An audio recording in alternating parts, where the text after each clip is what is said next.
Mesdames et messieurs, bonjour et bienvenue. Vous êtes bel et bien sur notre chaîne YouTube et vous avez raison d'y être.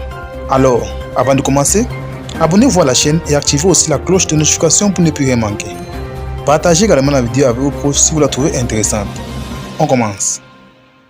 Voici toute la vérité sur la fuite de Peter Nwachukwu de la prison. La date du 8 avril restera à jamais marquée dans les mémoires des Nigérians. Une date au cours de laquelle, la chantre de renommée Osinachi Nwachukwu est passée de vie à trépas sous le coup des violences conjugales affligées par son époux le révérend Peter Nwachukwu qui actuellement est dans une prison à Abuja, la capitale politique du Nigeria.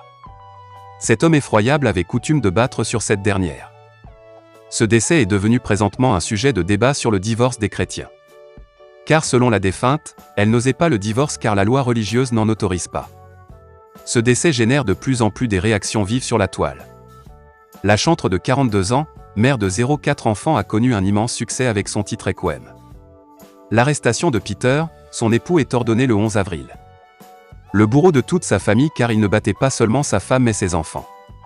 Cette arrestation rendit sa famille heureuse, ceci est perceptible à travers les propos du fils aîné des Nwachukwu. Une fois, dans la nuit, mon père avait poussé ma mère hors du véhicule et les bandits ont arraché son sac. Je ne peux pas vous dire comment elle est arrivée à la maison parce que papa l'avait laissée là-bas. Il poursuit, mon père nous a toujours dit qu'il est normal de taper sur la femme. Ma mère, elle, a toujours gardé le silence face aux maltraitances dont elle faisait l'objet et elle pardonnait toujours. Maintenant qu'elle est décédée, nous sommes contents de l'arrestation de papa, car il nous criait dessus et nous battait également. Son arrestation est ordonnée par le commandement de la police du territoire de la capitale fédérale en abrégé FCT, d'où les propos de Joséphine Adé. Il est maintenant sous notre garde. Le frère cadet du défunt a signalé l'affaire et nous avons ouvert une enquête. Son époux, Peter Nwachukwu, aurait tenté de s'évader des verrous d'Abuja.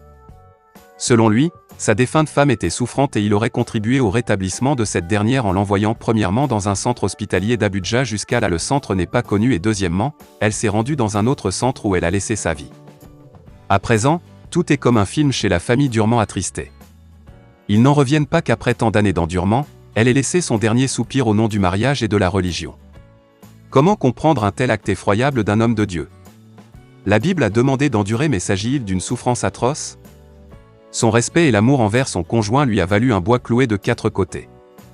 Déjà inhumé, sa famille et toute la communauté nigériane réclament justice et demandent que plus jamais on ne vive les violences conjugales qui laissent des stigmates chez les victimes. La communauté veut que plus jamais les femmes se taisent. Les ONG et ONU Femmes dénoncent les bourreaux des victimes, mobilisent les femmes dans cette lutte acharnée et réclament justice. Et on espère véritablement que justice sera faite au nom de la mémoire de cet artiste gospel connu grâce à son titre Requiem en feat qui a eu du succès. Qu'elle repose en paix la belle à la voix tendre et que justice soit rendue et que plus jamais une femme ne vive cet acte ignoble et effroyable.